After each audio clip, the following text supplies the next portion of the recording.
Hello and welcome to the Fluent Japanese Podcast. I'm your host, ZeppyTube, and this is the podcast where we yap about news in gaming. Wait, that's the wrong order. In Minecraft, gaming, and tech in general. I'm so good at reading the script. I'm joined by our co-host, Arsonist. Arsonist, why don't you say a quote or something? I don't know. Lifetime of fish mean fish lifetime. Bro, didn't even read the entire quote. Anyways. I don't need the whole quote. Lifetime of fish mean fish lifetime. We got an exciting episode for you guys because Minecraft released their April Fool's update and it's the funnest thing ever. And Nintendo properly announced the Switch 2. So let's get the yapping started. So fellas, first off, I hate getting pinged for my own gosh dang videos. Wow. Look at that. Yeah. Podcast ping. Kinda Ping the stupid. podcast ping. There we go. Anyways. Let's go into headline topic 2. Headline topic 2 because Minecraft. Let's talk about Minecraft, chat. This is Arsonist is starting us off for this episode. So Arsonist, why don't you read this? Topic 2. Major topic 2. Okay. Yeah. Okay, so Mojang turned Minecraft into a roguelike RPG. Let's moment of silence. Moment of silence. Because it's the best thing ever. Let's go. On April 1st, 2025, Mojang released the Craft Mine April Fool's update. In this version of Minecraft, you would start in a pre-made hub area with a special block in the middle with multiple corridors, like 3 corridors, attached to a main platform with a green loading text thing blocks all around you. Minecrafter. Yes. The Minecrafter is the main thing in the middle that you interact with. Yes.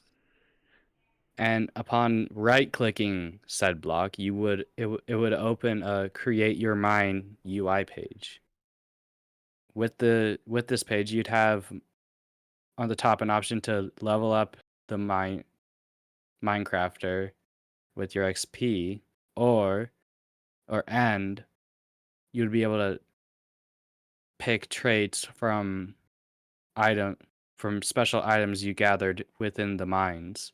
Yeah, mine ingredients.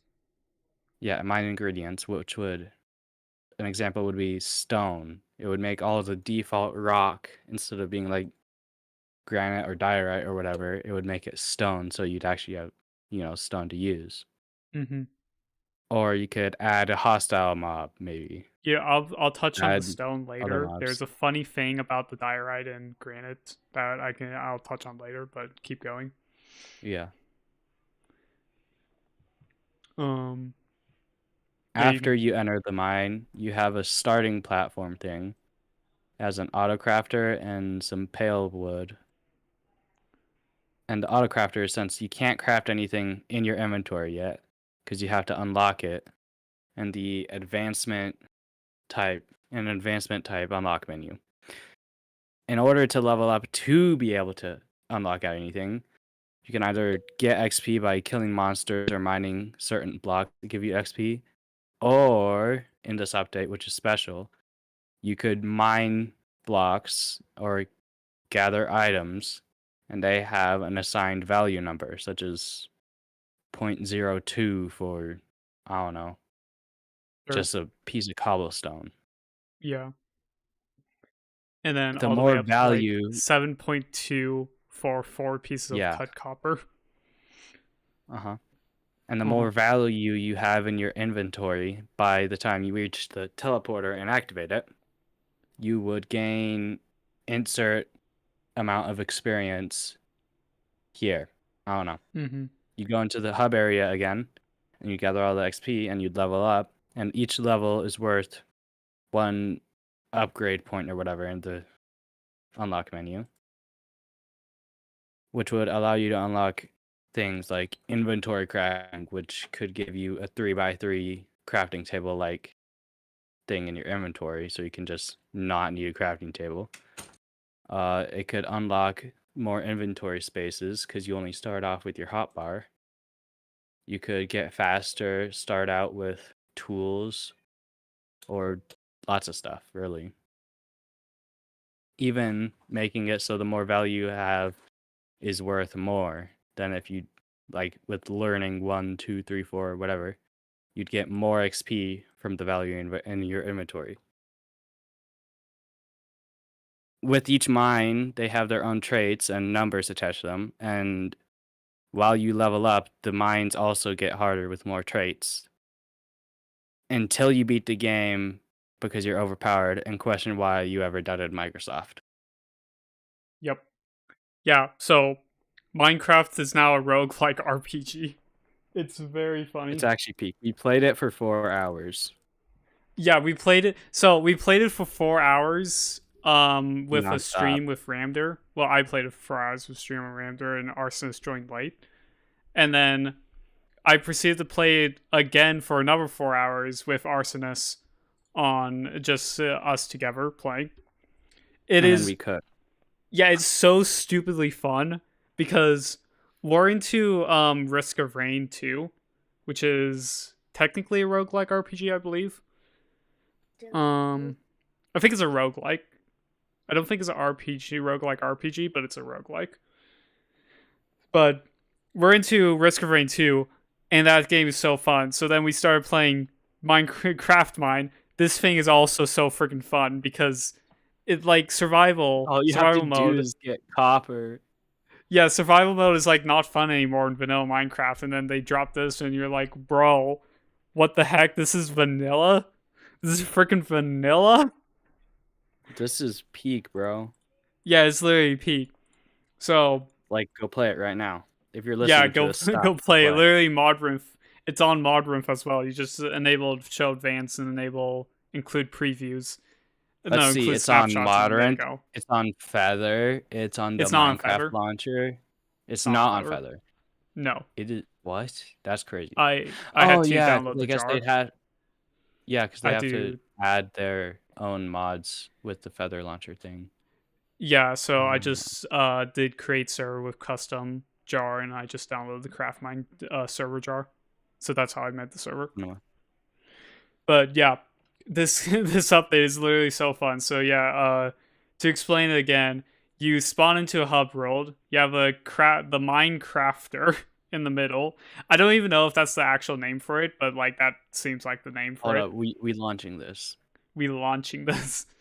You open up the Minecrafter menu, and you can input a bunch of ingredients for like what mine you want, what different variants you want. You activate it, you go into it, and then by default you don't have anything on you, and you go through the mine, you go collect items and bring it back to the exit, and when you get back to the exit it gives you more XP, which then you can go and level up and go unlock different things. So it's legitimately just an RPG. They literally made an RPG in Minecraft. I don't think it has a name, does it? It should, because if you go in creative and middle click it, you can't set it as a creative world. By the way, I think you can enable cheats still. Should be able to enable cheats, but you can't set it as a creative world. I'll just make a creative world then. Oh, okay. You cannot make it a creative world. I just said that. I just said you can't make a creative mode, but you can enable cheats. I think. Can you enable cheats? Yeah. Okay, then there you go. Yeah. Chat, we need to know what's the name of the Minecrafter. The Minecrafter. Is it actually what's the name of this mysterious? Yes, Sky. It's called Sky with says lol on it. It says lol on it. Yeah, so the block texture for the sky thing, which is just they also made the background like the Matrix background, the Matrix lines, the Matrix green lines. So it's like actually very funny. And another cool thing, it's actually really trippy. Because they use the same rendering for an end portal. Every use the same block. End portal rendering. Because you know how end portals, you look at it and it's like doesn't actually follow the block. It follows like a background. Wait, no, it's not. It's not the same. I can look up and down and they stay there. Yeah, it uses the same rendering for an end portal. No, because doesn't the end portal... What up? Mine No question mark? Revisitor. Oh, that thing. Oh yeah, also when you complete a mine, you get an item to put it into the memory lane. And the memory lane has a bunch of mine revisitors, and you put the item in there, and then you can revisit your mine. You just can't pick up any of the items or break any of the blocks when you revisit the mines. So yeah, Skybox. It has a skybox block. skybox. I don't know what the skybox is. Is that just the sky? That's not the sky, right? No, it's the skybox, It's a not the sky sky block. block. Block of sky. I love a block of sky. Chad, how do you craft a block of Yeah. sky on God on God? Yeah. Can I make an end portal?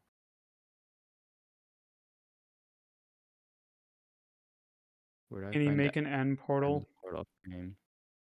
Where do I find the end portal frames? Me just replying to Discord stuff real quick. End portal bro is doing the research ever over here. You Chat, can't see it on I cannot. stream chat. This man is literally playing the game, sharing the screen, and he is failing to locate the end portal, even though Minecraft has a search feature. Look, I search end and it doesn't even give it. It doesn't. Oh yeah, because they removed it. That's right, Watch. they removed it from the update. Give itself and. They removed it from the update. Oh, it's not even real? Yeah, I think so. It would be n underscore frame. N underscore portal frame.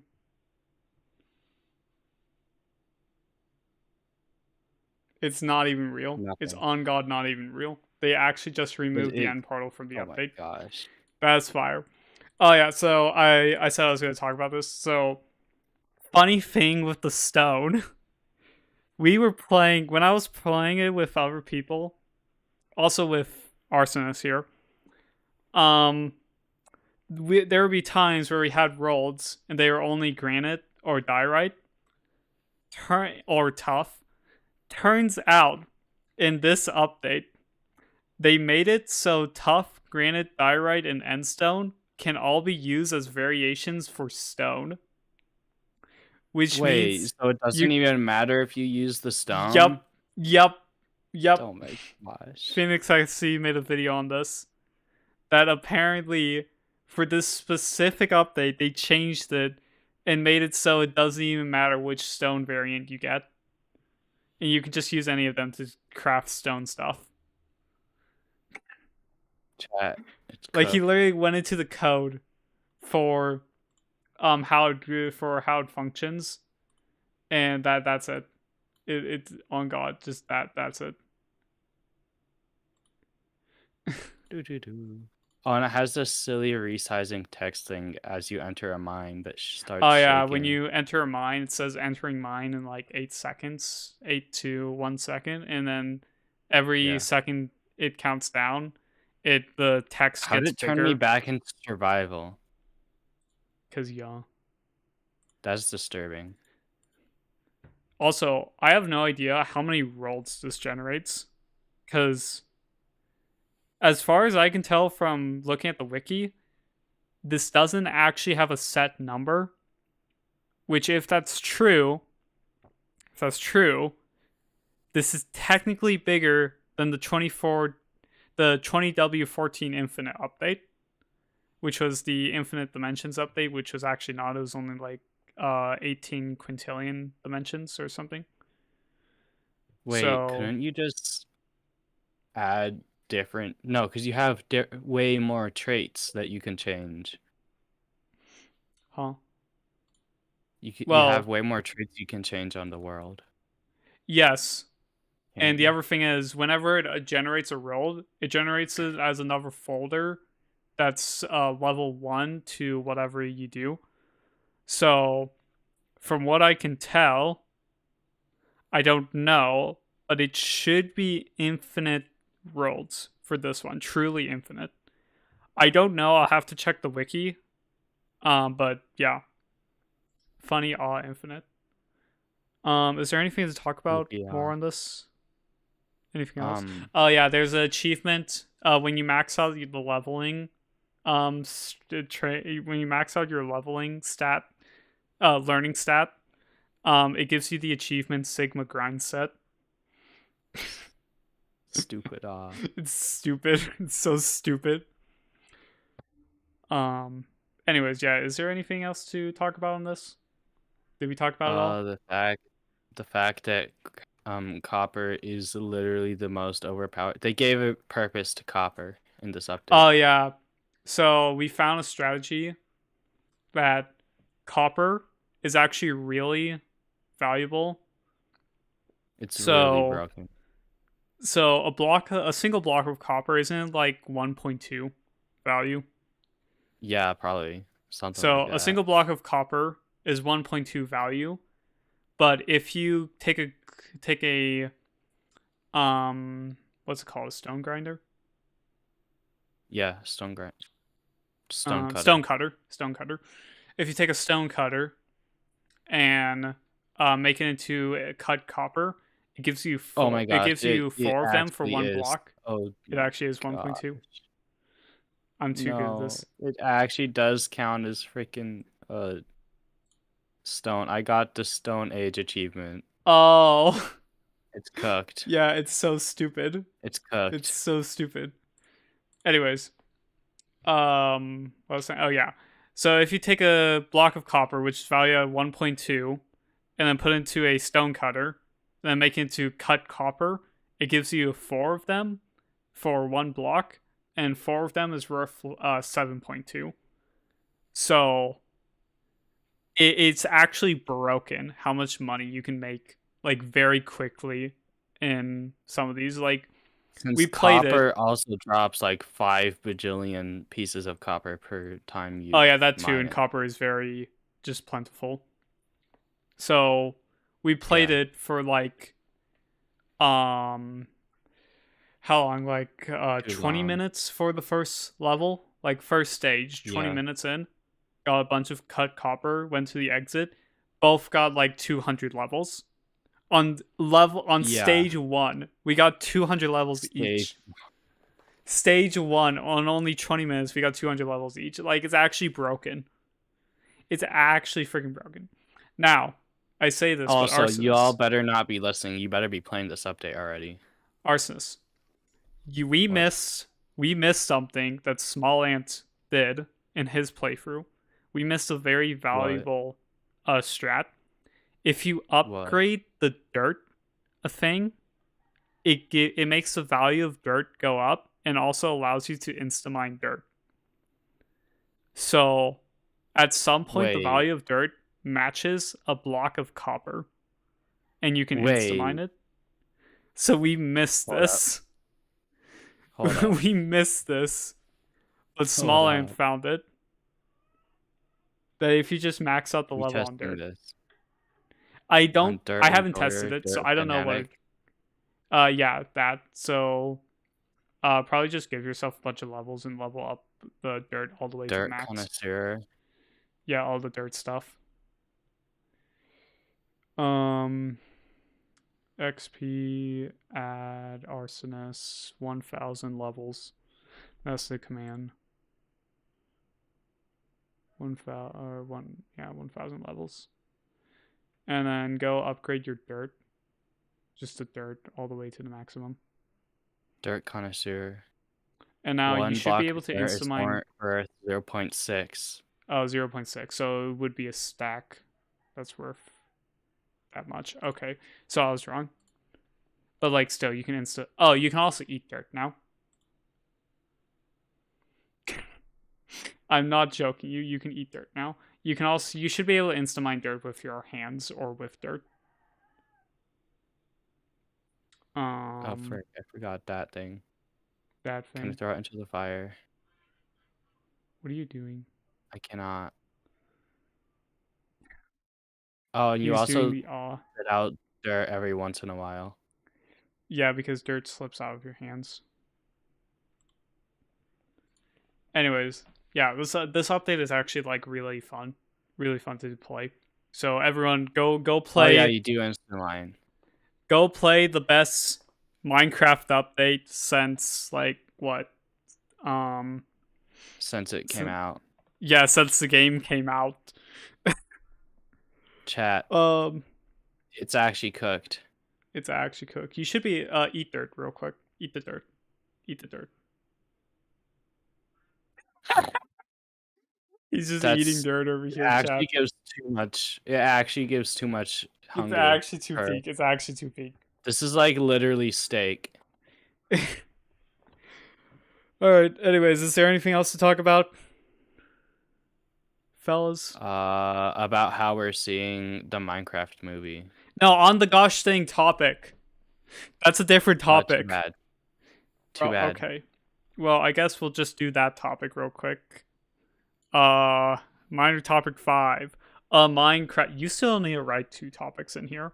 This man, I swear to Nuh-uh. God, this is just a tradition for him now. This man shows up 30 minutes late to when he said he was going to show up, writes one When? topic. He writes one topic. No, not even writes the topic, just writes the description for the topic. And that's it. This man does nothing. Not To be my fair, fault. I had unscheduled busyness today. yeah, to be fair, in his defense, I did drag him into this podcast. It kind of just happened. It kind of just appeared that he's going to be my co-host now. So, yeah, that's fun. Kinda, yeah. Anyways, I should Anyways, probably get back to writing that. yeah, you should probably get back to freaking doing the gosh dang co-host job. All right, minor topic 5. A Minecraft movie. A Minecraft movie has come out this Friday, and I still haven't seen it. I'll be watching it this Wednesday with Arsonist and probably pump out a review video from a Redstoner's POV sometime after Wednesday. The discussion stuff is just make predictions and jokes on the movie. Fellas, what do you think is going to happen? Fellas. I think Steve is gonna die, and then he's gonna come back as Hero Brian. no. There's a character named Brian. So, fellas, What? I think there is gonna be. I think it's the plot. It's gonna be the gosh dang plot twist where it's like you were supposed to be the hero, Brian. Say that again. I like that name, Hero Brian. Like Oh my Brian. gosh. Brian becomes Hero Brian. Like it would actually go so hard. It's too good. I would look for the meme to send it to you, but I would probably get spoiled. I would probably spoil the movie if I try to look up anything related to the movie right now. Probably. So, other thing that I predict is that we're gonna see Redstone for real. We're gonna see actual Redstone because so far in the trailers, We're gonna see gunpowder redstone. what we've seen in the trailers is a piston moving a block, a jeb door, and a what's it called? Redstone dust being not instant. Redstone dust being not instant empowering TNT. Like, bro, it's gonna annoy me so much when I sit down at a theater with my Neurosama sweater and my Neurosama shirt and with Arsonist next to me, and I stare at the TV. I stare at the screen, the big cinema screen. I stare at it and see the redstone not freaking instant. It's gonna annoy me so much. Bro, literally unwatchable movie. Out. Literally, I'm walking out of the theater right now. I've seen out. it in the trailer. I see the trailer. It annoyed me so much because like 2 weeks ago we reacted to the trailer on stream, the final trailer on stream 2 weeks ago. Well, two podcasts ago, the one before last podcast, and I literally was crashing out because the redstone wasn't freaking instant. Like, Exactly. I make instant redstone. I have made 2 instant redstone keyboards. And you're telling me the redstone isn't freaking instant. Like, Yes. even Bedrock Yes. Edition knows the redstone. I'm actually crashing out right now. I'm like actually crashing out right now. Oh my god. I need to stop. God. I need to stop complaining about the redstone not being instant. Like, there is so much other valid things to complain about in this movie, and I'm complaining Well, about if- the redstone not being in. No, I'm gonna make the review video. A redstoner's POV review of a Minecraft movie, and it's just gonna be 20 minutes of me complaining about the redstone not being instant, and then like 1 minute of actual criticism and good things to say about the movie. Like, that's what it's gonna be. 20 minutes of me yapping about the redstone not being instant. Oh my god. I can't with this. oh Other gosh. things to talk about a Minecraft movie is Flint and Steel. Flint and can't. steel. Flint and Steel. This is an ender pearl. Skidoo. No, because the meme just switches to him doing Kung Fu Panda impressions. Real. Like, the bro does 2 Kung Fu Panda impressions, 2 Poe impressions. Like, bro, Oh my god. it's so good. When When what? But me when? Gosh. There's nothing going on. There literally isn't. Fellas, wait, hear me out. What if I hijack your minor topic 4 and talk about XAI buying X because I know it from the top of my brain? Okay, bet. Hold on, I need to look up how much they bought it for. Watch it be like 2 doubloons. Oh, okay. It's actually not okay. So, yeah, minor topic 4. I'm hijacking this man's minor topic. XAI bought X, formerly Twitter, for $44 billion. But here's the thing. Wait, no, $44 billion was when Elon bought Twitter. What did he buy it? Oh, $33 billion. Okay. So XAI bought X, formerly Twitter, for $33 billion. The thing is, XAI is behind Grok. And XAI and X are behind Elon Musk. So Elon Musk owns both XAI and X, or Twitter. Which means Elon Musk just bought one of his own companies using his own company for $33 billion.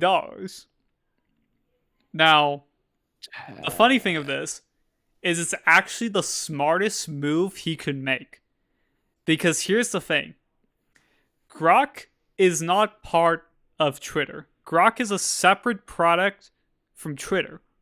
They are not one and the same. It is just a business deal is the reason why Grok is in Twitter, because Elon owns both the companies, but because they are separate companies, Grok is only a business deal. So the reason why he did this is because now Grok is actually a part of Twitter, and he has all the user data to feed into XAI. Because you can't just take user data from one company and send it off to another company that are totally dislocated apart from their owners being the same guy. But if the AI company owns the social company, then the social company can forward all that social data up the chain to the AI company. So this is actually like one of the smartest things to do. Like, surprisingly, this seems stupid. Wait. This seems stupid if you don't know what's going on.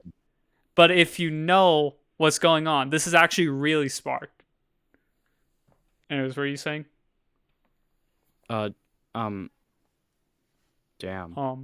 Bro does not know what he was gonna say. Why did my brain shut off? Bro cannot brain this.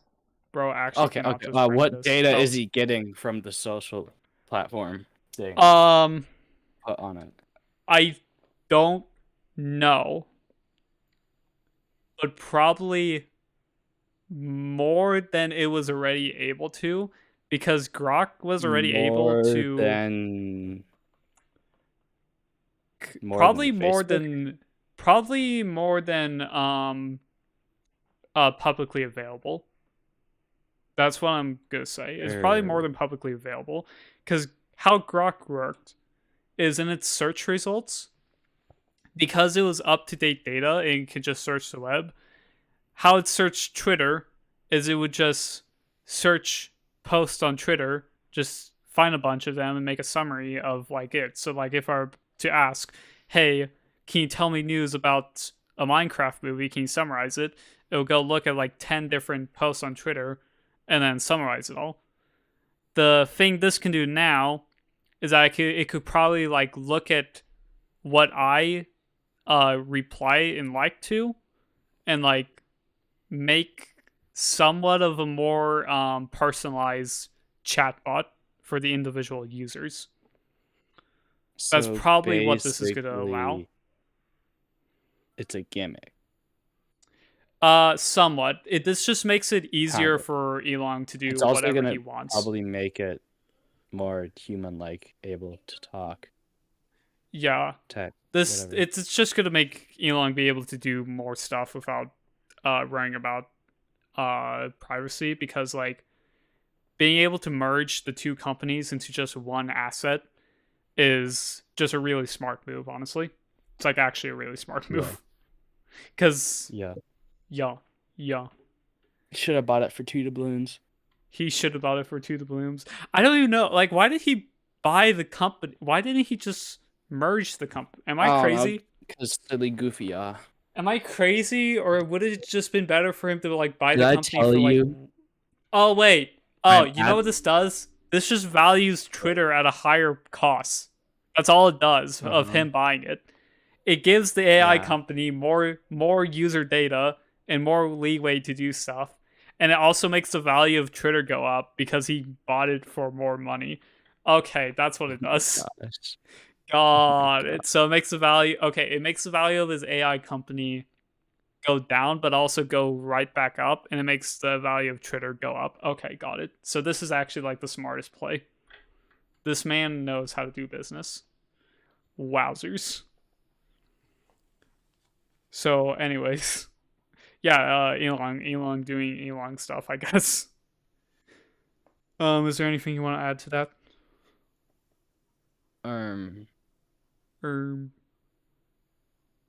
Yeah. Yeah.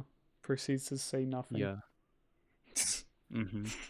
Proceeds to answer the question with yeah and then say nothing else. What can I say? God. What can he say? What can I say? Mad funny move, honestly. Welcome. You're gonna get copyrighted for that. I am gonna get copyrighted for it. Anyways, fellas, let's go into our next topic. Headline topic 1: the Nintendo Switch 2 is finally here. Nintendo this Wednesday properly announced the Nintendo Switch 2 with specs, prices, and other features. They did release a first look trailer earlier this year in January due to lots of leaks. Like literally the entire console was leaked, so they were like, "All right, here you go. Just look at it. There you go." Now we have a full release or review in the direct this Wednesday, the Wednesday that already happened, the 2nd. And it's got a lot of stuff. The Switch 2 has a 7.9 inch screen compared to the Switch 1's 6.2 inch screen. That screen is now a 1080p 120Hz variable refresh rate with support of HDR10. It is only an LCD display, not an OLED, but come on, that's 1080p 120Hz screen. It also has 256 gigabytes of internal storage, backwards compatibility with most Switch games, digital key physical games, I'll talk about that later, 2 USB-C ports, mouse controls on the Joy-Cons, bigger buttons on the Joy-Cons, a 5200 mAh battery which is equal to around 2 to 6.5 hours battery life, according to Nintendo. Also, the dock now has a cooling fan plus a LAN port for hopefully gigabit downloads, but we don't know yet. And with a compatible TV, the Switch can display up to 4K HDR 60 FPS. And finally, they announced the biggest thing, Discord Nintendo Edition. That's right, after 23 years from the first release of Xbox Live, the first game chat system for a console, I don't know if this is legit, I'm just quoting something, Nintendo finally has a first-party solution to the game chats. Also, that's what the new feature is called, game chat. You can call other friends using the built-in microphone in the console, stream your games in a smooth 780p sub 10 FPS quality. I can't even read that straight. Stream it in a smooth 480p sub 10 FPS quality. Oh my gosh. And if you buy the camera accessory, you can even stream yourself in the call plus use it for other games. They even added a dedicated C button for opening game chats. Now, the actual cool feature is if you had a Nintendo DS, you may have remembered the game sharing feature, where if you had, if I had a Nintendo DS and I had, what's it called? Mario Party, and Arsonist has a Nintendo DS, but he doesn't have our Mario Party. I can share the game to him, and we can both play Mario Party together. Well, Nintendo did it again, where if you own a game, let's say I literally just wrote the same exact script here that I just said. If you own a game, let's say I own a Switch 2 Mario Kart World, new Mario Kart game, we'll get into it later, and I wanted to share it with Arsonist, but he doesn't own the game, but he owns a Switch, I could just enable game sharing, and now he can play with me, even if we're not in the same house. Like, that's a big thing. Like, the DS needed you to be on the same network, like, connected to each other. Like, not the same network. It needs to be connected to the other Switch, to the other DS. Now the Switch 2 can just do game sharing over the internet. Like, you just share it to whoever you want. Now, with all those specs, for a little bit, kind of. Steam has family sharing, yes, but you can't play two games at the same time. Two of the same games at the same time. Anyways, now with all those specs, the console comes in at a base price of $450 and $499 bundled with Mario Kart World. The Switch 2 comes out on June 5th of this year. There we go. I read the whole thing. Yeah, so Switch 2. A lot. Insane. I don't even got the Switch 1. He don't even got the Switch 1. So yeah, I own the Switch 1. And I'll say it now. I don't plan on getting either. I'm not planning on buying the Switch 2 anytime soon. I might buy it in 2026. For some of the games it has. The games is another topic here we'll talk about in a little bit. But I might buy the Switch 2 just for playing the new games. But I don't think I'll buy it like anytime soon. I'll buy it in like 2026 maybe. But yeah, to go into more detail on some of these, the Switch 2, instead of having a like cool like the Switch where it's like blue on one Joy-Con, red on the other, it's just red accents and blue accents on either Joy-Con. Like blue accents for the left one, red accents for the right one, but it's mostly just black now. It like looks like freaking McDonald's before and after, like is what it looks like. Like legitimately, that's the best. That's the best comparison. It's actually just McDonald's before and after. It also has the bigger kickstand, like in the Switch OLED, and it can also go further down, so you can have the console like looking at like a 80-degree angle on the table. Like, it's insane how far the kickstand goes. And Joy-Con controls, mouse controls for the Joy-Cons is very funny, because now you could just use your Joy-Con as a mouse we thought Apple made the world's worst mouse. Nah, Nintendo made the world's worst mouse. Oh my gosh. Haven't Um, you always been able to use Joy-Cons as a mouse on like Xbox or whatever? Or almost always? no, Joy-Cons, not joysticks. The joysticks are the analog sticks. The Wait. Joy-Cons are the controllers. Oh my gosh. Yeah. So basically, you pop the controller off. Oh yeah, the controllers they pop in via magnet now instead of a rail system. So on the Switch 1, it's a rail. Here, let me grab my Switch. So I have my That Switch here. may be a good thing. Bad thing. Here, let me disable NVIDIA broadcast so you guys can hear this. Okay, so hopefully this comes through. So we have the Switch here. We have the funny Joy-Con. It goes. I don't know if that came through. I think it came through. Let me do it again. It somewhat came through. It didn't really. Yeah, let me do it on the other one. I heard nothing. Okay. I think Steel Series is editing it out. Okay. Anyways. Yeah, Switch 1. Oh, hold on. That in and out. Oh, okay. Cool. Okay. Yeah, thanks. All right. Anyways. Switch 1, it uses a rail system for the Joy-Cons. On Switch 2, it uses a magnet system. So now you just press a button and just pull the Joy-Con out of the console. And also, to add on to the game chat feature, I think the microphone should have been on the controller. Because putting the microphone on the console just seems stupid if you're in docked mode. To be fair, they did do a presentation.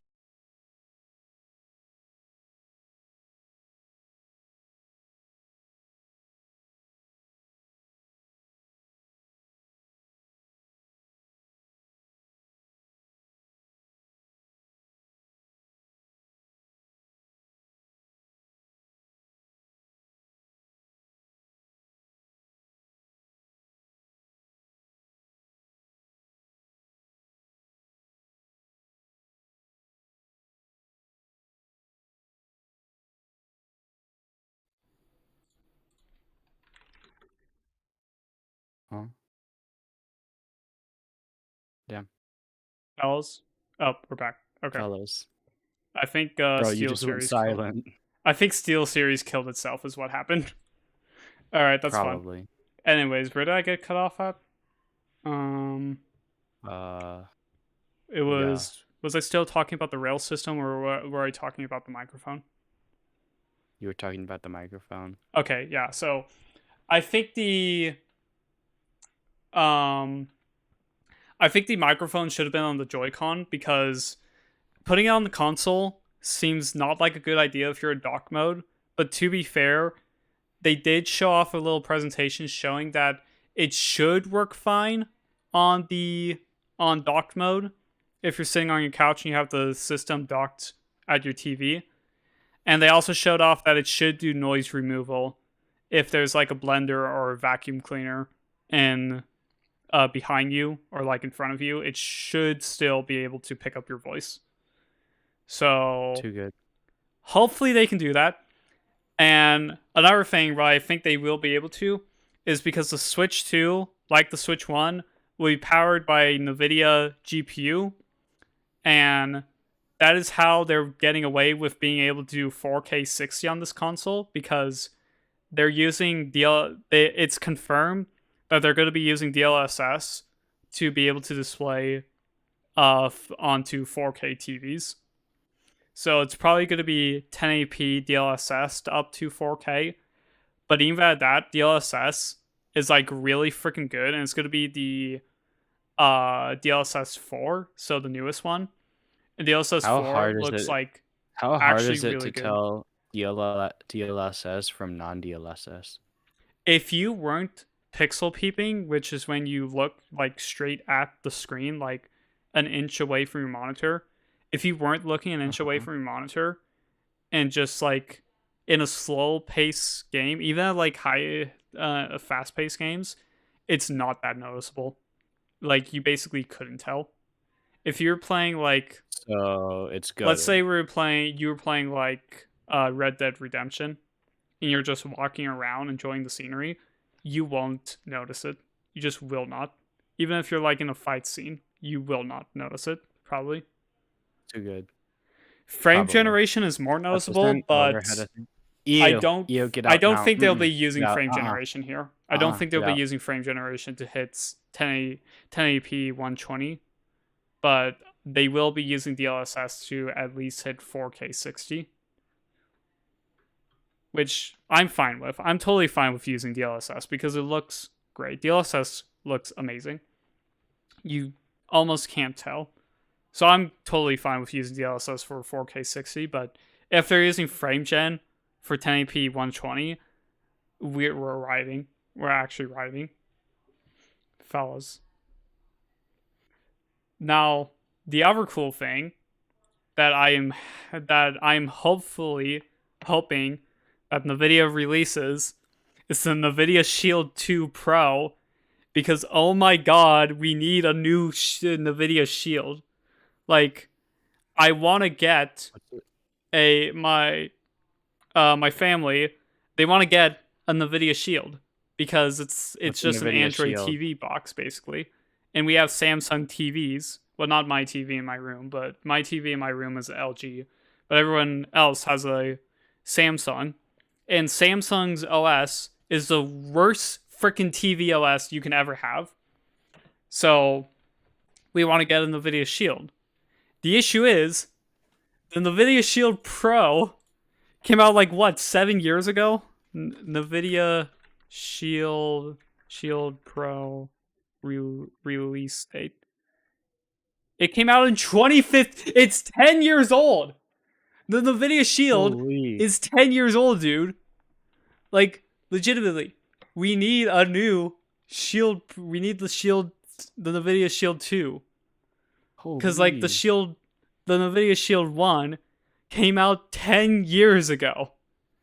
And the reason why I'm hopeful is because the Switch's hardware is basically almost identical to the NVIDIA Shield hardware.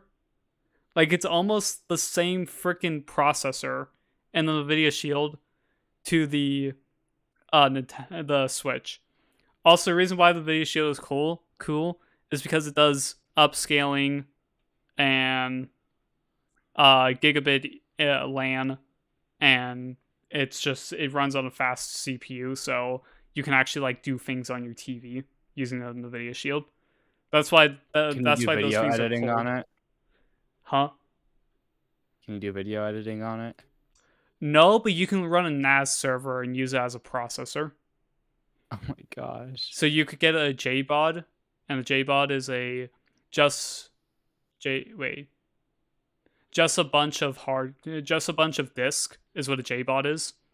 So you can get one of those and do some tomfoolery, maybe hook it up to the Shield, and it should be able to run a Linux distro. You could, I don't think you can install custom Linux distros on it, actually.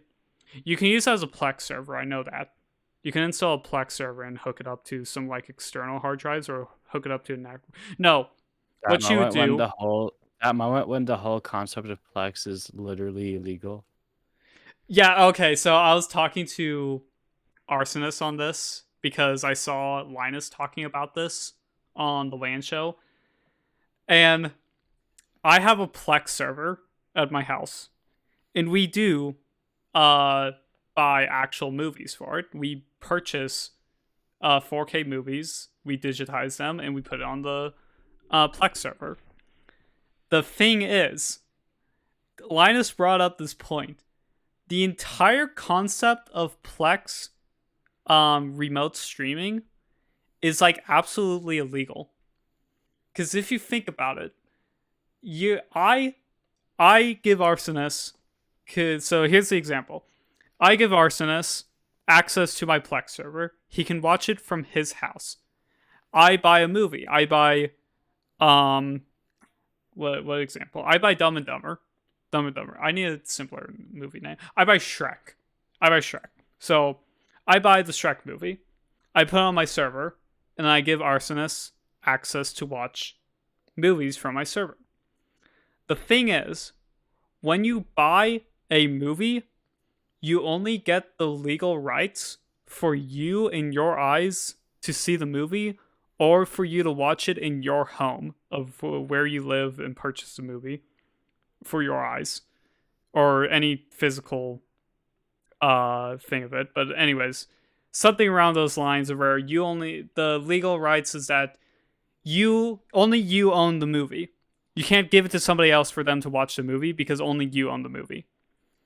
So the thing becomes, Arsonist over here has access to watch movies on my Plex server. So if he goes on his PC on a different house, like 10 miles away from me, he goes into his PC, he boots up Plex, and he watches Shrek from my server on his PC 10 miles away from my house. That is illegal. Now the thing you can say from this is, Plex just doesn't know, so they can play the I don't know card here. They can't. They can't is the thing. Because the funny thing with Plex is Plex has a friends feature. So I am also friends with Arsonist because I share him my server. Which means Plex, what Plex does with the friends feature is they will take your activity and show it to your friends over the network. And because the network is stored, the friends feed is stored on Plex's servers, not a client, not my server, Plex's actual location server, Plex knows what you watch. Which means if Arsonist boots up Plex, watches Shrek, it will show an activity feed, hey, Arsonist is watching Shrek from a server that isn't his. Plex knows you're doing something illegal now. Like, the whole concept of Plex does not make sense when you actually think about it. Remote sharing does not make sense. So it's actually really funny when you think about it. You're like, wait a moment. This is just straight up illegal. This is actually just straight up illegal. It's too good.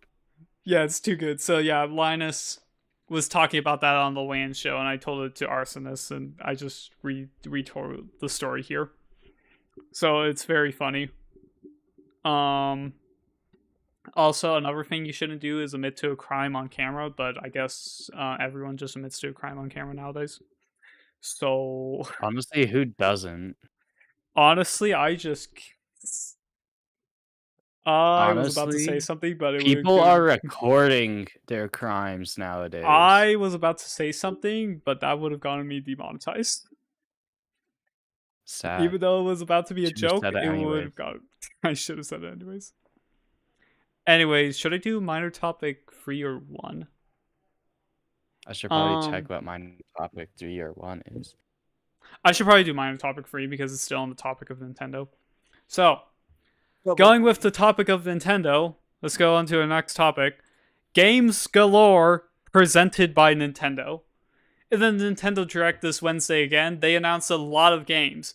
And I'm going to list all of them, including Mario Kart World, the new installment for Mario Kart with 24 racers in open world, Switch 2 editions for The Legend of Zelda Breath of the Wild and Tears of the Kingdom, with improved graphics and performance, 1080p 60 HDR, Donkey Kong Bonanza, the first 3D rolled Donkey Kong game since the 64, the Nintendo 64. Kirby Air Riders, the second edition of the Kirby Air Ride game for the GameCube. Another Hyrule Warriors, Switch 2 versions for Elden Ring, FF7 Remake, Final Fantasy VII Remake, Cyberpunk 2077, Borderlands 2, Yakuza 0, Hitman Road Assassins, an exclusive Switch to From Software game called The Dusk Bloods, and of course, after years of waiting, we finally got Hollow Knight, Silksong, and Deltarune chapters 3 and 4. They also made a paid tutorial for the Switch too. Y'all can talk about that. Also, wheelchair basketball game using mouse controls. Oh my gosh. So Wheelchair basketball. Yeah, Nintendo announced yeah. so many freaking games. They did the most pog thing ever. Yeah, so the reason why I would get the Switch. I watched wheelchair basketball in real life. I watched it. So the reason why I would get the Switch is because of Mario Kart World and the Switch 2 editions of Legend of Breath of the Wild and Tears of the Kingdom. Because, like, bro, I love Breath of the Wild. If Minecraft didn't exist, Breath of the Wild would be my favorite game. Breath of the Wild is probably, like, my second favorite game. Like, I could just, if you put me in a room with a Switch with Breath of the Wild, I would just 100% Breath of the Wild. Like, I wouldn't be bored. I would just 100% the game, and I'll do it again. Like, I've played this game. I've done 3 playthroughs of Breath of the Wild so far. It is such a stupidly fun game. I have a hot take on Nintendo. What? What's your hot take? Nintendo peaked at the Wii and Mario Kart Wii. They really did. They really did. We handshaking on this one. We handshake through the monitor. Oh my god. Yeah, also Switch 2 versions for all these like PC games for all these hard to run games is insane. Like Elden Ring, Final Fantasy VII Remake, and Cyberpunk 2077 on a Switch 2 is insane, dude. Like, sure, these can all run on a Steam Deck. You can run these on a Steam Deck, or an Asus ROG Ally, and other portable consoles. But this is a Nintendo console.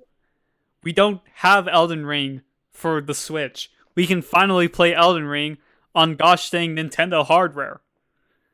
Like, this is amazing. Oh yeah. Another thing about Silksong being announced. There is a channel called Daily Silksong News. They literally, in the first 24 hours, their video for Silksong confirmed became their most viewed became their most viewed video in like 12, no, not even 24 hours, 12 hours. Like, bro, here, let me get you this. Like, look at this guy. This guy has 1,538 videos that he made. No, 1,537 videos, and on his 1,538th video, Silksong finally came out. Like, it's actually insane. 1,537? 1,537, yeah. Oh my gosh. The hype for these games. Also, Deltarune Chapters 3 and 4, also insane. Deltarune is the sequel to Undertale. Kind of sequel. I think, yeah, it's basically the sequel to Undertale. There were people on Twitter jokingly being like, haha, it's gonna be Deltarune tomorrow, and they say Deltarune tomorrow whenever there's like any game announcements, and then it finally freaking happened. They finally got the Deltarune tomorrow. They were right for once. Like, bro, like the amount of hype for this is like world peace was just got made. It's like world peace across all nations just got made when these 2 games were announced. Like, that's how insane of the hype was for Silksong and Deltarune. Also, honestly, I'd probably get this more if I actually played Undertale, but I have it and haven't launched it once. Bro. Also, an exclusive Switch 2 From Software game called the Dusk Bloods. I think that's honestly pretty cool that what's From Software doing again? From Software. What do they do again? Oh yeah, they're the guys behind Dark Souls. They're the guys behind Dark Souls and Bloodborne and Elden Ring. Yeah, they're behind Dark Souls, Bloodborne, and Elden Ring.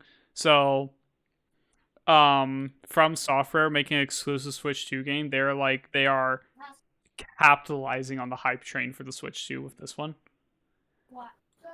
Like absolutely capitalizing on that. They have far no. You see what they did was they waited specifically until they released the Switch 2, so everyone buys the Switch 2 so they can play these games everyone has been waiting for. Hear me out. Hear me out. I love it when the video broadcast doesn't work sometimes. Yeah. I love it when it doesn't just cut out the background audio. Anyways, let me yap for a hot minute because my parents are talking. I love it when this happens. Anyways, yeah, Switch 2 games. Amazing. Also excited for Kirby Air Riders because I actually like Kirby Air Ride. Played it a couple times. Also, did not know Donkey Kong Bonanzas was the first 3D Donkey Kong game since the N64.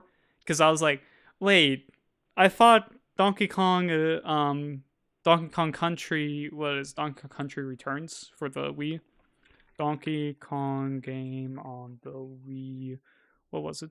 Donkey Kong Country Returns. Yeah, I was like, I thought Donkey Kong Country Returns was a 3D game. It was a 3D game, but not a 3D world game. So yeah, this is actually the first Donkey Kong 3D world game since the N64. So Crazy. yeah, that's cool. Yeah, legitimately, I would only buy the Switch for like the first 3 games I listed, which is Mario Kart World, and the Switch 2 versions for Breath of the Wild and Tears of the Kingdom. Oh yeah, Mario Kart World also looks pog because their gimmick for this one is that they took the frick did you send me? Why? Why is he fat? Dude, this guy just said, bro, Arsenis just sent me a Minecraft Jack Black Steve skin. This man just sent me a Minecraft Jack Black Steve skin. Oh my god. Anyways, that's what I was saying. The gimmick with Mario Kart World is that it's a giant map with like 10 sections or something for races, but then you can drive around the entire map, and they also have a open world game mode where you and your friends can just like drive around the map without racing. You just do random stuff. Honestly, it's probably going to be the biggest content Forza? farm. Cuz yeah, kind of like Forza. Yeah.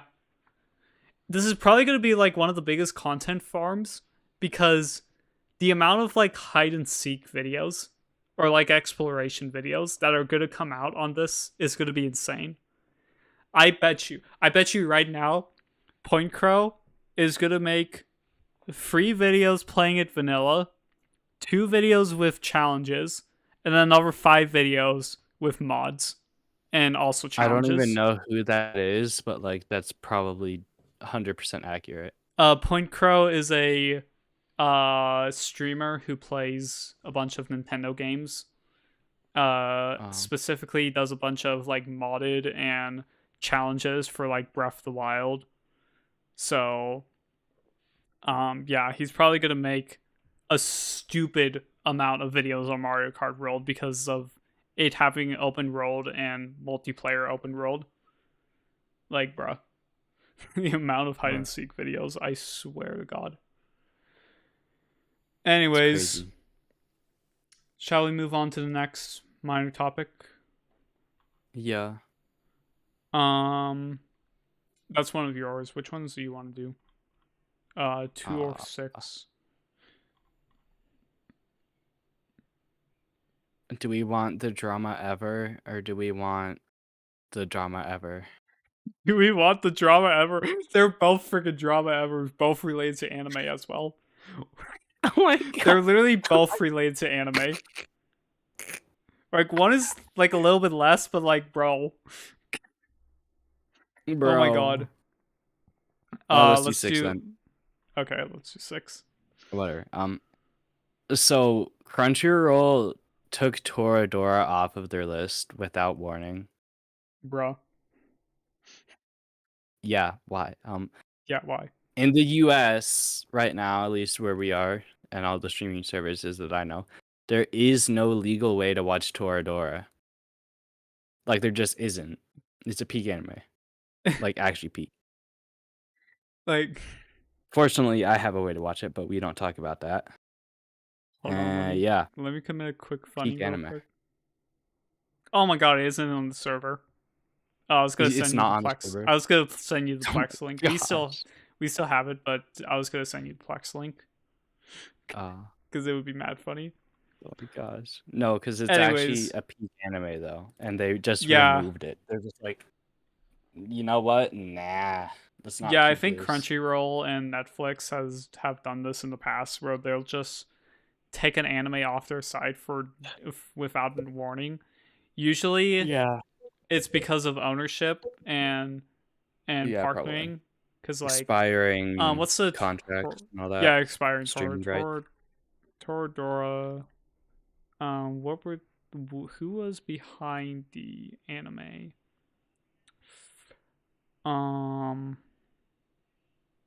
What was it? I want to. Oh my god, anime.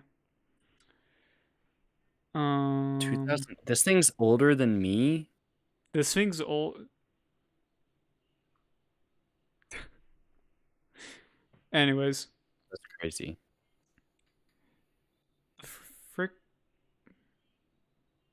Oh, I'm trying to find out who they were produced by. Um, JC Staff question mark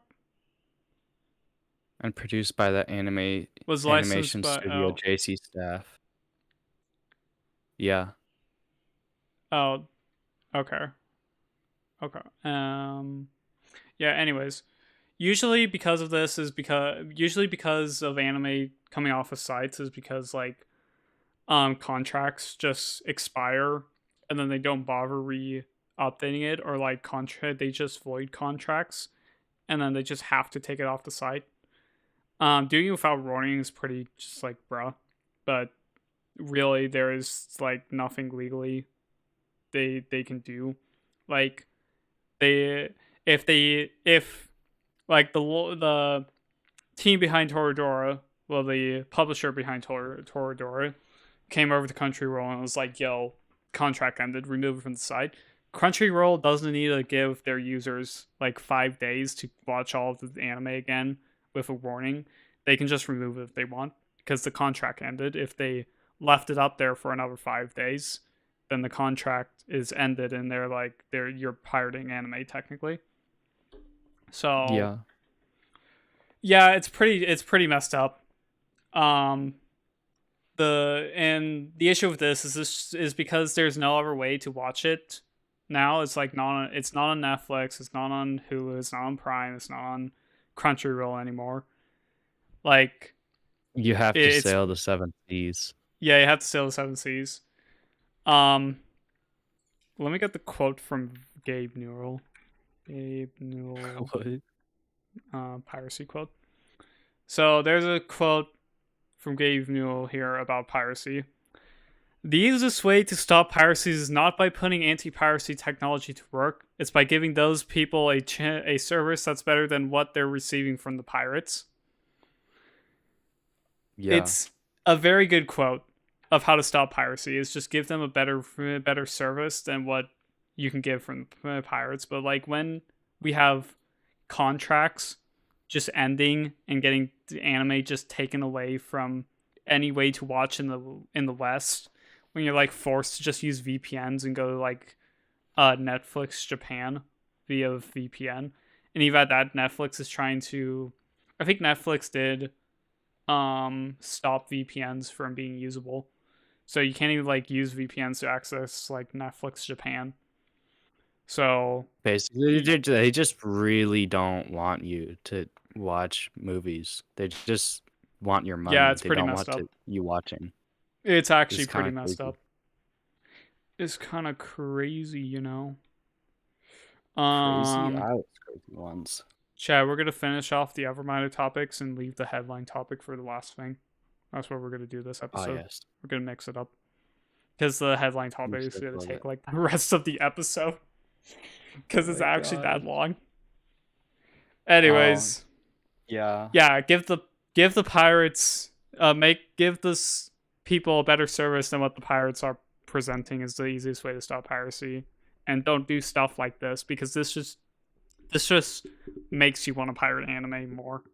Like, bruh, Yeah. it's messed up. Like, here's the thing: if Crunchyroll had every anime under the sun in actual good subtitles and actual, not even actual good prices, if it was like the same price and they had every anime under the sun with actual good subtitles, I would watch it. I would buy Crunchyroll. I would pay for it for the service and I would watch the anime from Crunchyroll. But guess what? When I'm trying to watch an anime and it's not on Crunchyroll, or it's got really bad subs, or they don't even sub the intros and outros, I'm not gonna freaking pay for Crunchyroll then because the pirates give me a better experience. So, yeah, We admitting to our crimes with this one. we admitting to our crimes on this one. Get it. All right. Anyways, I'm gonna drink some water and I'm gonna save this to other topic. Water. Bro. Minor topic 1. I may have started a bit of drama. I made a video titled Java Redstone loses his mind over Bedrock. Well, that made some drama because Bedrock enjoyers got mad that I was just hating on Bedrock just because I'm used to Java. And yeah, I have to say, I, ZeppyTube, am sorry. That Bedrock is the worst version of Minecraft and that anyone who has to play that game has to put up with how many stupid glitches there are. I'm sorry you guys can't easily switch versions, and I'm sorry you guys can't enjoy our amazing modding community. Anyways, the point of the video was good guy at one thing tries something he's not good at. And Zeppy reading this, you can freestyle this part, honestly, LMAO. Yeah. Freaking, oh my god, the amount of people who got mad at me for just being like, guy good at one thing tries something he's not good at. Like, what did you expect? Did you expect me to be like, oh my god, this is way better? No, I'm gonna be like, oh my god, this freaking sucks because I'm not used to it. Like, let's be real here. It's real. Let's be real here. I'm not coming over here to praise Bedrock Edition. I'm coming over here because here's the thing. The stupid thing is, I should have addressed this in the video, but I didn't, so I'm addressing it here. If I am a Minecraft player, I play the game Minecraft. Why is it that when I play Java Edition, and I do things on Java Edition, and I go over to Bedrock Edition, they don't work on Bedrock Edition. And then I do things on Bedrock Edition, and they don't work on Java Edition. Why is it that we have two communities that aren't the same? Like, bro, it's so stupid. I made a comment. I made a reply comment to one of the people who commented on the video. I'm gonna read it out. Hold on. Let's see. Where is the reply comment? So, I'm gonna read the comment and then read my reply comment. The monk,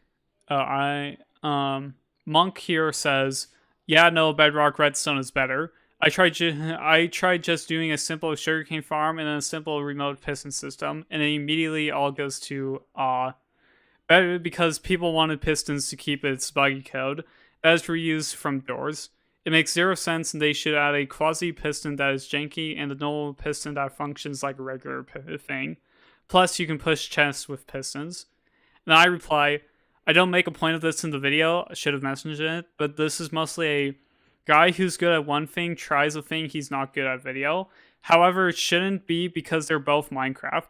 Minecraft on one version should behave on Minecraft on another.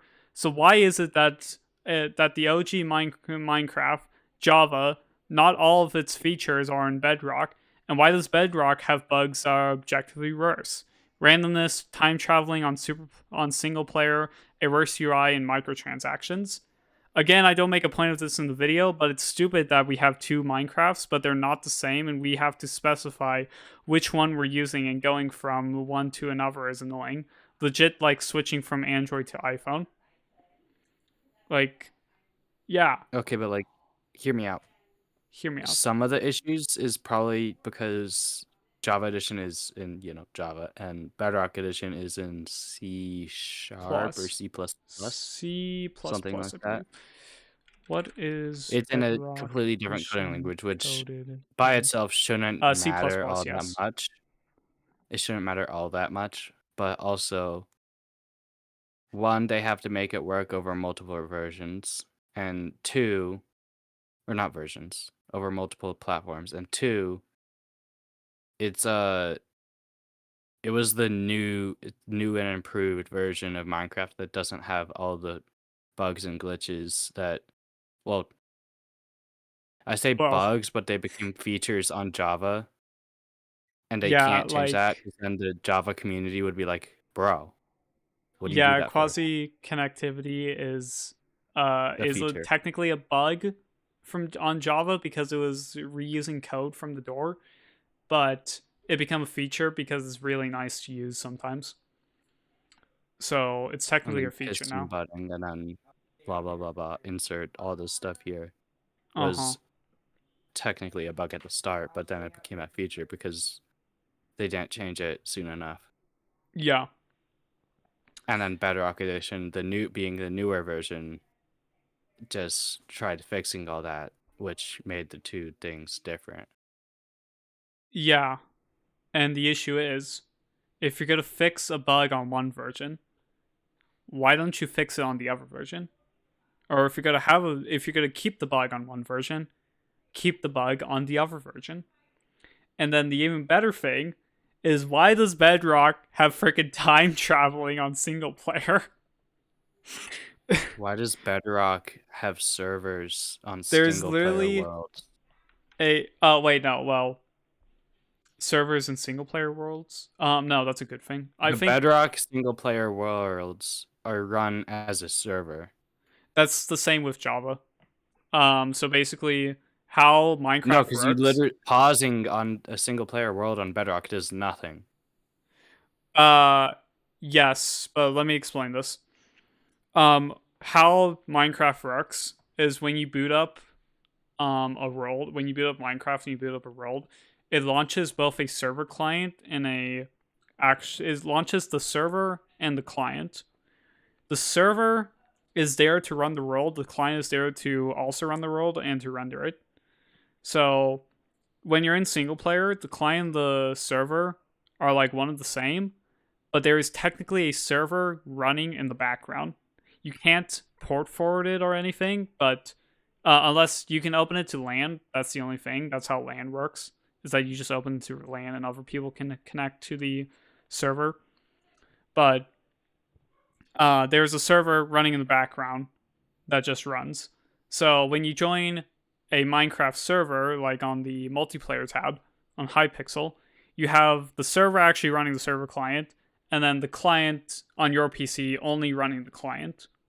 So Minecraft by default does launch both a world and a server client when you join a single player world. The thing is, on Bedrock, they're desynchronized. So the client and the server on Bedrock desynchronize sometimes when you're on like laggy hardware or when there's a lot of stuff happening, which means it gets really bad, and there is a subreddit called r/bedrock moments, I believe. Yeah, r/bedrock moment, which is just a bunch of time traveling stuff. You can hear arsonist. You can look at some of the stuff in here. It's just a bunch of time traveling in single player worlds. Like that's what it is. So time traveling in Bedrock is basically when you place blocks and then you look away and look back and the blocks you just placed aren't there, or when you're just flying around and you think Holy. you made a safe landing and then actually no, you just died. You just died even though you made a safe landing. Nah, you're dead now. Or like you Why think you're is he safe and then the next flying? second you're in How's he the... in the freaking air? What? Exactly. This is Huh? stupid. So the reason for this is Phoenix SC made a video on it explaining it. Basically, uh, it does the same thing of Java, where it launches both a server and client. However, the client is not synchronized with the server. So the client can be doing stuff, but the server is not getting that info. So when the server eventually catches up to the client, well, no, when the client catches up to the server, it's like, oh, wait, you should be here. So it teleports you, it time travels you. So what you did gets undone, and now you're doing something else, but because you're still like in that state of matter, you're like, what the frick is going on? And then you just die. Like, you can just be running on a bridge. Next thing you know, you're in lava now. Congratulations.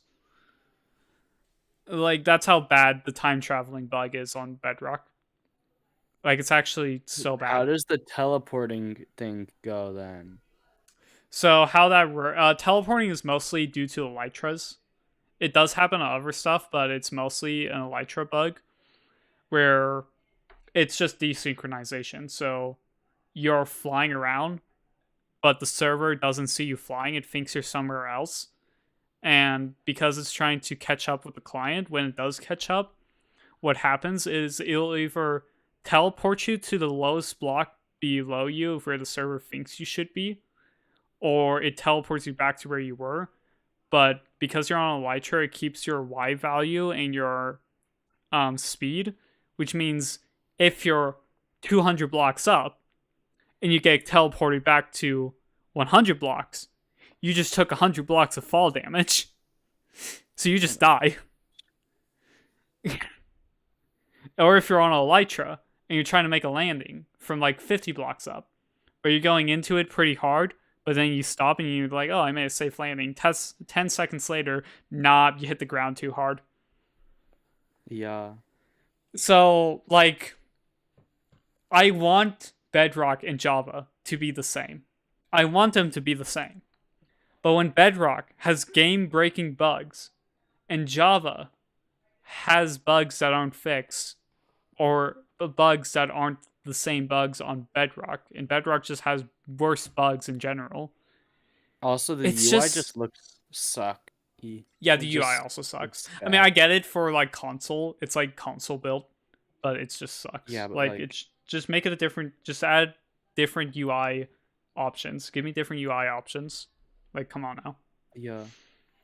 So, yeah, I wish Bedrock was the same as Java, and or I don't wish Java was the same as Bedrock. I wish Bedrock was the same as Java, but it just can't be right now. It's just Also, not right now. What? also, you can get banned in your own world. Oh yeah, you can also just get banned from Minecraft. So like, that's cool. That's real nice. Thank you, Microsoft. I love it when I get banned from my own world. Yeah. So anyways, here's another comment of this guy. Captain Spark05 says the thumbnail is literally clickbait. Let me load up the thumbnail real quick in a browser. Let me load up the thumbnail real quick so I can show you guys what the thumbnail looks like. Let me just do this to show you how absurd this comment is, saying the thumbnail is literally clickbait. Hey, excuse me, where the frick is the... Where is it? Where's the gosh dang thumbnail in this folder? There it is. Eated. So, let me show you how oh my god, I keep hitting the wrong freaking option. So let me show you how absurd this comment is. Hello, monitor, can you please do the correct one? Yes. There we go. How absurd this comment is. He's saying the thumbnail is literally clickbait, and this is the thumbnail. It's Bedrock piston without piston butting, and Java piston with piston butting. Like, are the grass textures different? He's like, the thumbnail, the saturation is different, the color is different. Probably because I'm using a texture pack on Java, but like, yeah. But anyways, like, bro is saying the thumbnail is literally clickbait. I can literally do that right now. I love flashing the stream end screen. That's cool. Anyways, I respond with, the thumbnail is literally the game, and then he responds with, I just did both blocks move on both versions. And I respond, the gaslight ever. My bad, I must have used a mod on Bedrock to make it behave like Bedrock. Because this guy, what is this guy yapping about? And then he's like, yep, because there's a mod for that, please, because there's a mod for that on PS, PlayStation, even though I'm literally playing on PC, I show my taskbar as well in the video. Like, there's a part where I'm not in full screen and you can see my taskbar. And then he's like, bro, please just stop. And then another guy comes in, replying to Captain Spark. Like, bro, I literally play on Bedrock and it's not clickbait. Gaslighting goes crazy. You probably don't even play Bedrock, I bet. And then it's like, bro, I play on PS4 and 5, Switch, mobile, and PC. I think I know how Redstone works. Maybe you should build it right now. I'm looking at it work right now. What is even, like, happening? What is this guy yapping about? Like, chat, they both move on Java. I can confirm. They can confirm. And then someone with a brain actually comes in and responds, all right, time to break down this idiocracy. Time to break this idiocracy down. PS4/PS5 edition Bedrock, Switch edition Bedrock, newer version of Minecraft for mobile, not Pocket Edition. Pocket Edition is discontinued. Bedrock. PC, you could be referring to Java editions or Windows 10/11 edition. Most likely, it's the Windows 10/11 edition due to how you phrased it. Bedrock. Java edition has a bug-turned feature called quasi-connectivity that allows for redstone sources going through a transparent and powered block from 2 blocks above, i.e. from another piston, to power said piston. This is due to the game originally using the code for doors to make pistons. Doors have to be powerable. Powerable is such a stupid word, wow. From 2 blocks, as they are basically 2 blocks in the source code. As long as a block is present and can be powered, it updates the other block. Respectfully, stop speaking out of your and judging off of your profile picture. Get back to learning your times tables. Like, bro, it goes so hard. Holy frick! Hijack your whole yapping session right now to say I just opened the Minecraft default launcher, and it's here, no, because this ratio goes so freaking hard at this guy's response. Like, holy frick. Holy actual frick. This guy's response goes so hard. I gave him a heart on his comment as well. Like, this guy. He gets comment of the year. He gets comment of the year of this rate. The ratio gets comment of the year. Like, actually, this is so peak. Sir, look at the stream. Launchcraft. What is this? That's the April Fools. That's in the April Fools. And then they have you get more XP the more you move your cursor. Oh my gosh. It's so peak. It's actually so peak. So yeah, anyways, that's my response to the drama is that frick you guys, Bedrock. I want to say Java is superior, but you guys would say Bedrock is superior, and honestly, that's okay. But Java is superior, and you guys say Java Bedrock is superior and Java is inferior, and I'll say I'm Java installing is Bedrock superior and right Bedrock now. is Save me. inferior. Anyways, yeah, that's my response. Time to clip this, make it a video. Yippee! All right, fellas, let's go on to the next topic. Minor topic 2. That's one of your topics that I wrote Oh, for you so you because have to this man shows up 30 minutes late. I wrote this last night at like my 12 apologies. a.m. My apologies. AI art aw. AARA, the Studio Ghibli stuff. ChatGPT last week made a new. You mean OpenAI? Well, OpenAI, ChatGPT. OpenAI It's last week made a new image hold on, I'm gonna generation stop you. model. The reason why I didn't say OpenAI is because OpenAI has Dolly, but this is ChatGPT's image generation is separate from Dolly, so it is ChatGPT. Okay, So my there you fault. go. Whatever. Yes. They made a new Let me get image generation. which is one of the best AI image generators yet. And people Images. Oh my found it god. was really yes. And people found it was really good at generating art styles from other shows, specifically the Studio Ghibli art style. So everyone decided to use it as a filter. So many people wanted to get on the hype train that Sam Altman, who's I don't know who that is, The CEO of reported OpenAI. that on one of the days the company got 1 million new Users. Oh my users, god. new years. Oh, yep, in only an hour. Yeah, they got 1 million new users in only an hour at one of the spikes. Okay, but chat, you That don't understand. You so don't understand. fellas, do you want to explain why this is like cool but also like really really bad? You know, I told it to you. Are you able to rephrase it? Um, Um. Oh, basically, uh, yeah, I don't know, man. I you don't forgot. remember why this is really really bad? Oh, why it's really, really bad? Because it's literally like copyright infringement. Well, Literally somewhat. No, something. hold on. I freaking told you. I literally told you The why creator, this. the owner of Studio Ghibli or Yes, whatever, freaking hates AI. Like he actually hates it so much. Where's that one image? The uh fine, let me read that real quick. that's your Oh my stuff. gosh. Oh my gosh. Ah, that he has the image.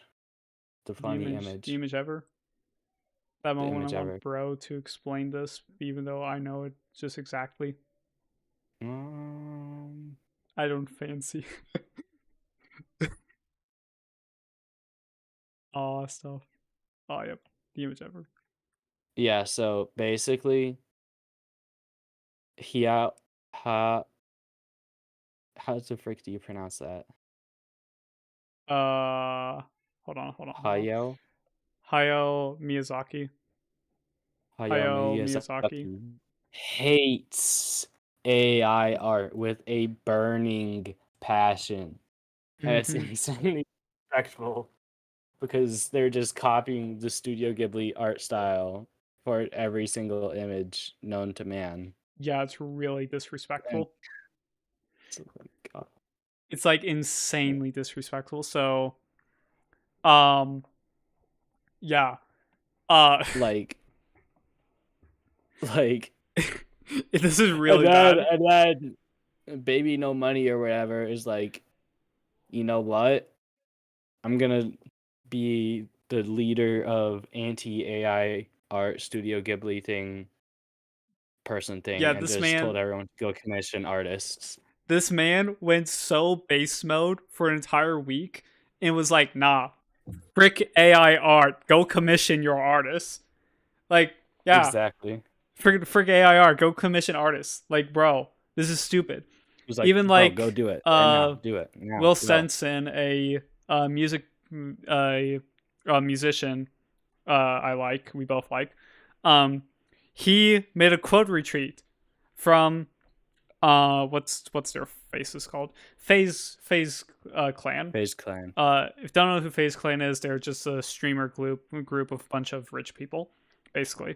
They did a subathon, and then they took a picture of the subathon and ran it through the AI, through the Studio Ghibli AI.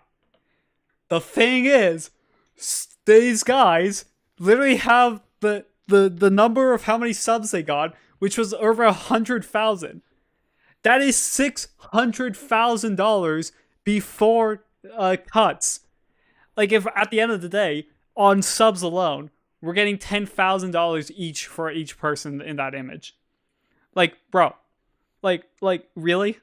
We're using AI now. We're using AI instead of commissioning artists, even though you have $10,000 alone from Twitch subs at the end of the day per person.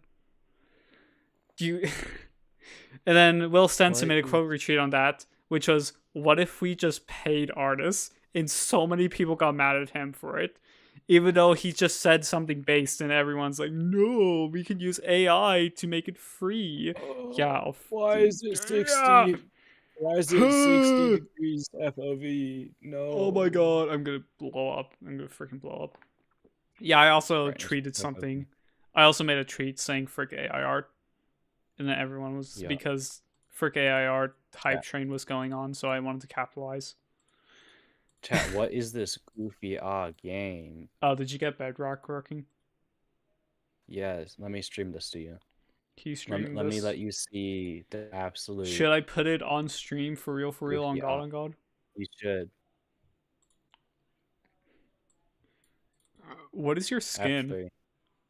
F3. F3 is not a thing. Hi. Let me full screen this. Oh, Metal Cook does do that. Okay, you're on stream right now. I'm on stream. Look at this man play Bedrock. Yeah, look at how trash the inventory is. Look at how trash. Everything. What in the heck did they do? Bro, it's actually so bad. It's like actually so bad. I mean, oh wait, the eggs. But at the same time, the eggs I actually like. I actually like the new eggs designs. That's on Java as well. Well, that's coming to Java in the next update. It's like good, but at the same time, I don't know what to think about it. Anyways, the inventory absolutely sucks. I'm gonna point at this in the video as well. The inventory is trash. The redstone is in the redstone tab. Top left. The bed tab. The bed. Hello. The bed. No, look at the chests. They look. What is wrong with it? What did they do to my boy? What do you do, boy? Why does it grab a stack? Anyways, you're off stream now. I'm gonna keep talking about the Studio Ghibli AI. So, yeah. Yep, lots of people generated this. It does not work. What?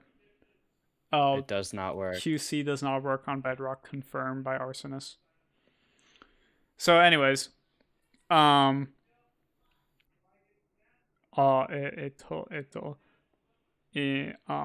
yeah, this got to such a point where AI bros literally made fake cease and desist letters and tweeted it like, look at this, Studio Ghibli is sending me a cease and desist, and it's actually just fake. Like, the letter was straight up fake. Like, really? We're getting so mad that you're just hating on Studio Ghibli now. You're actually just hating on Studio Ghibli. You're not even hating. You're not hating on real artists. You're making real artists mad at you. You're being disrespectful to Miyazaki. You're hating on Studio Ghibli, and you're making AI slop, which requires a bunch of power. Like, how can you not be a worse person? Like, on God. It's insane. Chat, what is wrong with this button? What? What's going on? Let me watch the stream again. Oh yeah, you can put stuff on the side of the pistons. Yeah, that's just normal. That's just normal. That's just real and true. Bro. We all F4ing out of this stuff. We all F4 out of this stuff, Chad.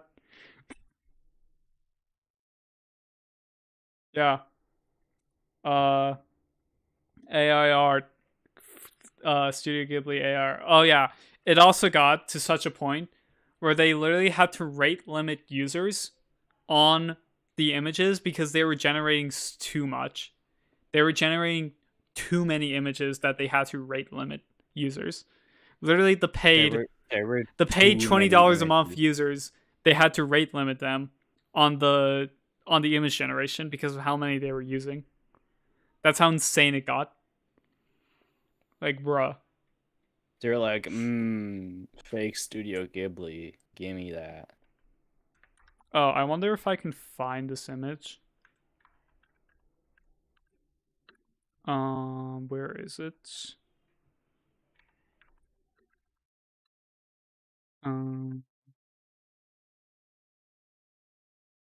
Can I find the image? No.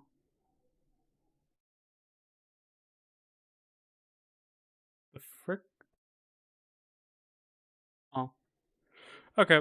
Well, I can't find the image. I was gonna pull up an image of Atriarch, streamer. He made an image of Xi Jinping in the South Park art style using the new ChatGPT image generation. Oh my gosh. That is the actual peak image. Xi Jinping in the South Park art style. Let's freaking go. Also, Xi Jinping is the ruler of China. It's so peak. Too good. Too good. Anyways, let's move on to the final headline topic. Headline topic 3. We have 20 minutes. What if we yap about Japan? Talk about Japan higher housing compared to the US. All right. Let me drink some water for this one. All right. All right. So, again, copying this from Lemonade Stand. Because, yeah, what the heck am I seeing? Oh, okay. Seeing a ghost over here. All right, anyways. So, copying this from Lemonade Stand again. So, Japan, housing, US housing, Canada housing. So, sir, what do you think when you think about housing prices? What do you think when I say that? Too much. High cost. High costs. Do you think about a $2 million shack in Toronto, Canada? Is that what you think about when I say housing prices? Detroit become human? Detroit become human? I said Toronto. Oh my gosh. I didn't even say Detroit. Close I mean, enough. yeah, I guess it's like right next to Detroit. But like, in Toronto or like in most of Canada, you get like a shack for $2 million. In LA, basically, you get a shack for $2 million. In San Francisco, you get a shack for $2 million. Now here's the thing. In France, you get a castle for $500K. In Houston, you can get a house for like $100K. What's France? In Japan, I kid you not, you can get a house for less than $100. So I want to explain this. So, Japan housing. In Japan, you can literally buy what is the subject? Japan housing. So, in Japan, you can literally buy a house for less than $100K. Not even 100K. You can buy a house for less than 1K. And you can buy houses for like 1% of the cost than a house in like Canada. The reason for this, $98,000. The reason for this is because in the US, you buy a house for like $500K. We buy a 4-room house, 3 bathrooms, 4 rooms for $500K. That's like the average. That's the average. We all know it's like it should be $500K, 3 to $500K for a 4-bedroom, 3-bathroom house over here in the US. The reason why it's like that is because you buy that house, and we're told when you buy a house, you're supposed to treat it as an investment. You buy a house for $500K, down the line, like at least 10 years down the line, the value should go up by at least 20%. So if I buy a house for $500K, then in like 10 years, when I'm ready to, okay, I want to move out, I want to go somewhere else, the house should be worth like $700K. That's pretty dang good. The reason for this. The reason for this. In what's the word? What's the freaking so, word? What? Mortgages, interests? What are you yapping about? And it's in something. Money What worth are you- less. Bro. Frick.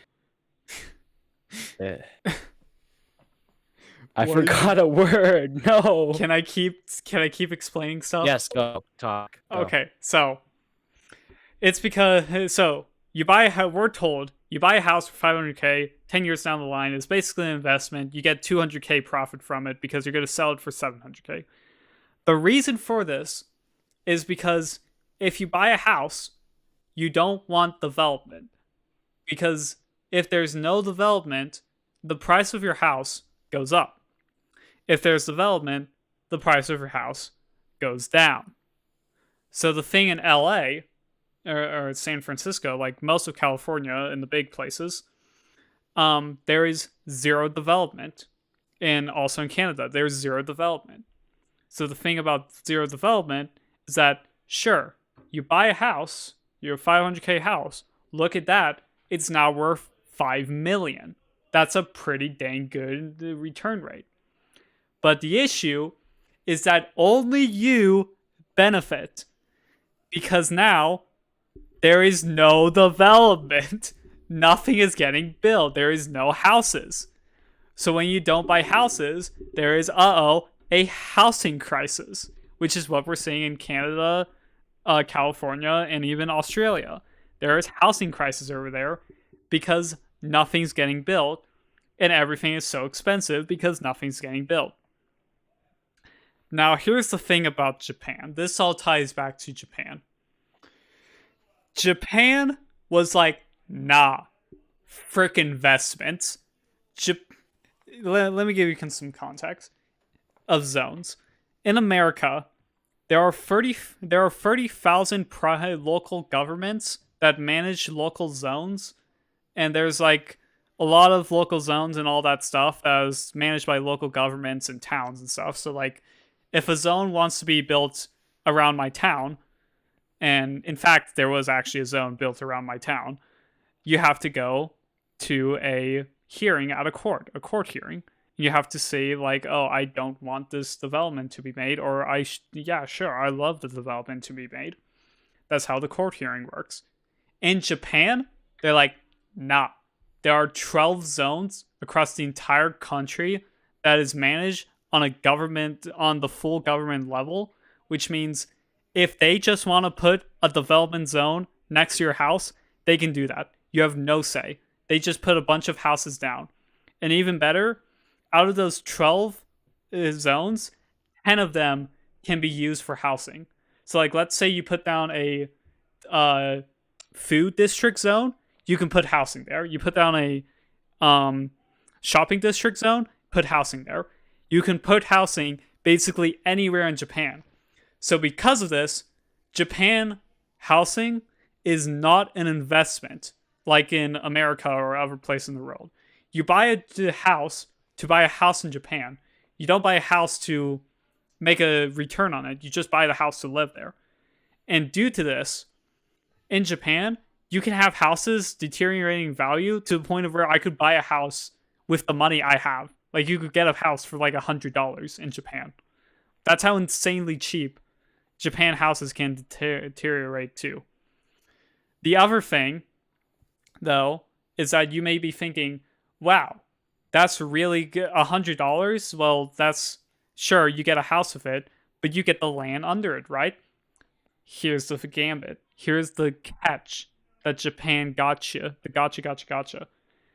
Japan housing, the land and the house, sometimes, not all the times, is sold separately. Basically, I could buy a house for $100, but I don't own the land under that house. Which means if somebody else owns that land, they could technically kick me out, and I have no legal say on that. They could just kick me out of my own house because they own the land under it. Some of the times, you do buy the land with the house. If it's like actually a modern house, they would be selling the land with the house. But like some of the times for like these sub $1,000 houses, they're sold separately. So the land does actually go up in value, but the house on top of it does not. It deteriorates in value. So that's the funny thing about Japan. The other funny thing I found out about housing, guess what housing, arsonist. Guess what housing is tied to? Guess what it's tied to? What? Homelessness. So here's the funny thing. Huh? LA has a lot of homeless people. You know what LA also had? Mm-hmm. You know what LA also does not have? What? Development. LA has zero development, but it has a ton of homeless people. You know there's no way they're connected at all. You know what's the lowest homeless rate in the entire country? The city with the lowest homeless rate? What? Houston, Texas. You know what Houston, Texas is doing? What? The Japan strategy, where they don't care about investments. Oh my god. So here's the funny thing about homelessness and housing. When you build houses, you get a less homeless rate because houses are more affordable. More affordable, more houses. You keep up with demand. There you go. Now here's the thing. With houses being expense going up in value or going down in value, but having more houses.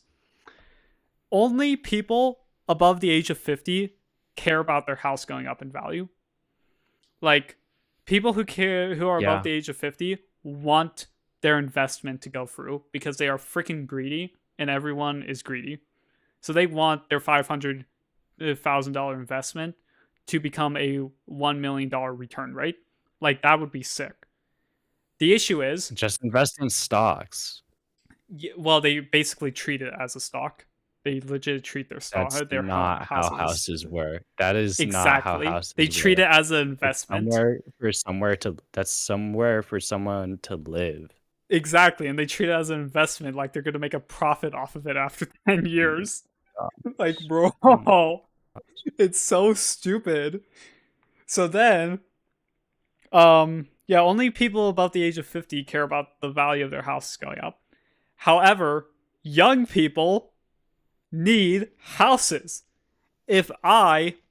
So here's the thing. I still live with my parents, of course. I can't buy a house yet. I don't make the freaking money yet. If I wanted to buy a house, and let's say I was in LA, I couldn't. I just couldn't buy a house because they're like $1 million to buy a house. I would have to live in an apartment. I would literally have to live in an apartment or move somewhere else, which I would never live in LA, first off. I would live in freaking Japan. But, like, I would never live in LA. But for the example, if I were to live in LA, I wouldn't be able to buy a house if I moved out. Like, that's just not a feasible option for me because there would be $1 million. So, young people really hate values of houses going up because of no houses being built. So we need houses to be built. Because guess what everyone loves? Houston, Texas. My God. Because houses are getting built. Homeless rate is at the lowest in the entire country. You can buy a 4 room 3-bedroom house. I said the average like $300K to $500K. Like probably $100K over there. You buy a freaking castle in Houston. You can buy a freaking castle in Houston for like a $500K. So you're telling me I could either move to Houston, Texas, where it's super hot, or I could move to Japan, where it's just 20 bajillion% cooler and awesomer. Exactly. But like, if you want to stay in the States and you want affordable housing, Houston, Texas, they got the affordable housing. To be fair, I haven't looked up the prices there. I'm just quoting stuff that I read and listened to.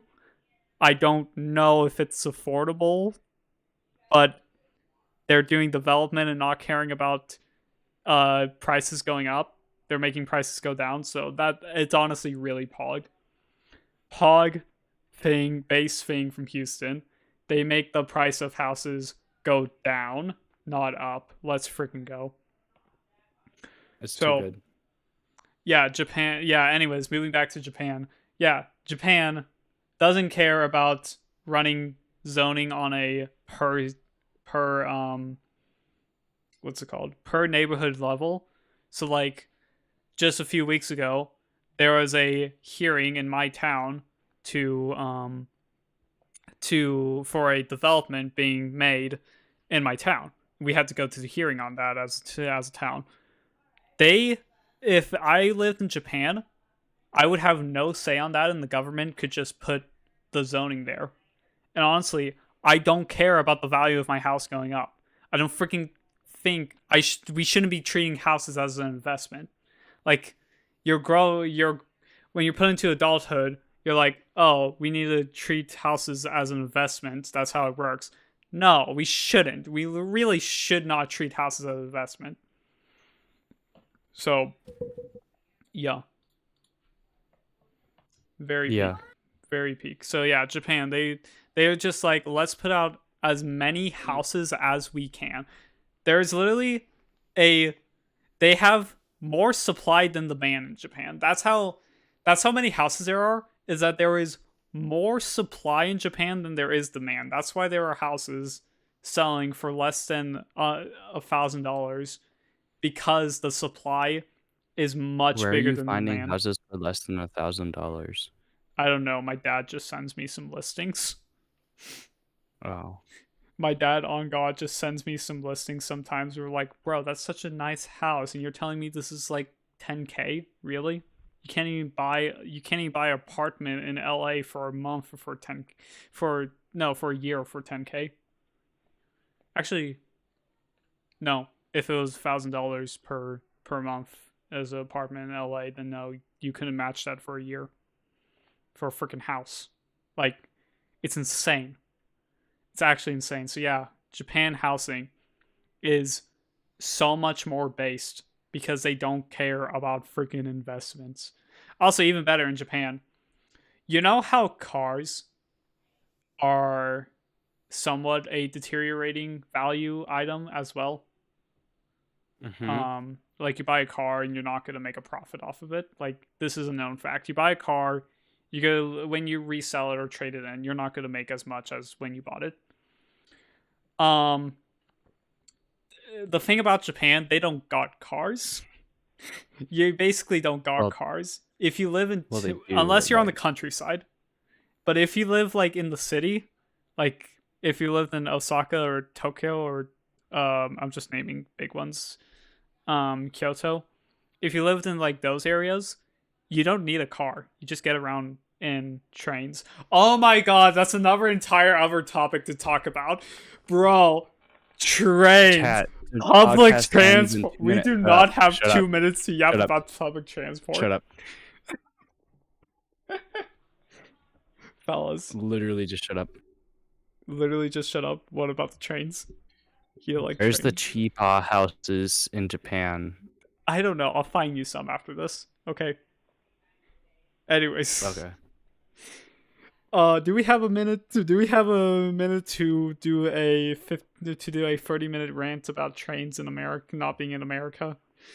Just speed it up 30 times. It'll be fine. Exactly. Anyways, freaking trains. Dude, in Japan, I could fly from LAX to World Tourist Airport to Japan, and I could get on a train to my hotel. I could go stay at my hotel. I can walk to the restaurant. I can go take a train over to the next city over. I can walk places It's stupid we don't have that in America. Name one city in America that has a train. Hold up. Name one city in America. No, off the top of your head. Off the top of your head. Don't look it up. Off the top Name of my one head. city. Name one city where you can get around in public transport using trains or buses. I mean, I know in Anaheim there's at least some buses. Quite a few at least. I don't know.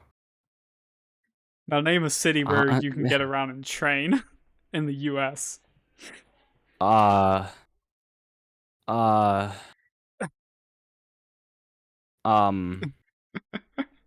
It's so peak. There's literally no places in the US you can get around in trains. You know what's even better? I think LA, I'm gonna get the number wrong here, but in LA, they spent like $90 million or something on high-speed rail. Guess how many miles of high-speed rail have been built? How many? 0. 5. 0. They have not even started construction on a station. There is no high-speed rail in LA. It does not exist. Okay, but like high-speed rail is the coolest thing to have ever existed. Exactly. Imagine taking a bullet train from LA to San Francisco. Imagine taking a bullet train around the entire country. 5 minutes or something. I don't know. Exactly. Like taking a bullet train around the entire country. Now we're cooking. That would go so hard. Why don't we have bullet trains here in the US? We have bullet trains in Japan. You get around the entire country in like 10 hours on a bullet train in Japan. Like, really? You go to Kyushu to Hokkaido in legitimately probably less than 10 hours. Like, bro, it's insane. To go from Bellingham, Seattle to Bellingham, Washington, to Miami, Florida on a high-speed bullet train. That's going to take you what?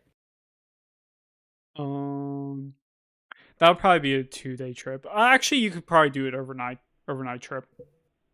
Probably. Because the bullet train is magnets. The bullet train doesn't have an engine, really. Oh yeah, we forgot to mention, bullet trains don't freaking have engines. They're magnets. Oh my god. They're freaking magnets. They don't do any... Bro, No, hear me out. Let's solve the housing crisis and public transport in one episode. Listen to me. We forget about values of houses going up and we just build more houses. There we go. We solve the housing problem. 2, for public transport, we just make we can solve 2 more things. Public transport and... Zep. Hear me out. What? I know we're over time. We just found our own city. We just found our own city and take everything that we know from Japan and put it into that city. Anyways, we're solving free issues. Hear me out. Housing issue, we solve by just making more houses. It's actually that simple. You just make more houses. Make them cheaper as well. Actually, no. If you make more houses, they go down in value. You stop people from freaking buying all the houses and not living in them and just renting them out. No. Here's the thing: if you make more houses, the value of houses go down, which make them cheaper. That's the thing. If you build more houses, it solves the housing crisis. That's it. That's the bottom line. You build more houses. And then also make sure people can't buy like 5 houses to sell or rent or to rent. That doesn't even matter. You just make more houses. If you make more houses, if you make the supply bigger than the demand, then there you go. You solved it. Oh my gosh. Anyways, public transport issue. We just make bullet trains across America, and then because they're bullet trains, we solved what's it called? We solved global warming as well, because we don't need to use cars anymore, which give off infusions, and bullet trains use magnets. Also, we go make more nuclear power plants because those are way better. Dude, did you know nuclear power plants like basically don't? Did you know nuclear power plants basically just don't give any CO2 emission? They don't give off any CO2. Like all the smoke you see from it is just water smoke. That's just water smoke. Water, because whatever. Water boiling. Anyways, that's all it is. Get this. Bro, can I end the podcast before you leave? My First thing I mom hear, is make more nuclear yelling at power me. plants. Yes, Ramder, let's make more nuclear power plants. Because agree. hear me out, it solves Anyways. global war. Anyways, yeah, we're out of time. We're like 4 minutes over. We're End the almost 5 minutes podcast over. already. End the dang podcast. Yeah, thank you guys for listening to Fluent in Japanese. If you made it this far, I'm copying Lemonade's stand yet again. If you made it this far and you want to comment on the video, add a little asterisk. No, add the little arrow pointing up, which is the arrow on the 6th key on a keyboard, to the end of your comment, so I know you watched the whole thing. We're gonna get 0 comments that do this, but we're doing this for all the episodes. We're all adding this segment. So if you like great podcasts, add the little arrow sign on the 6th key to know you watched so I know you watched the whole thing. For real, for real. Comment arrow sign. That's what I'm talking about, Ramder. Alright. Thank you guys for watching. We'll see you in 2 weeks. After we watch Just the after Minecraft everyone movie, we'll be started yapping about the watching. Minecraft movie. Goodbye, everybody. Neum.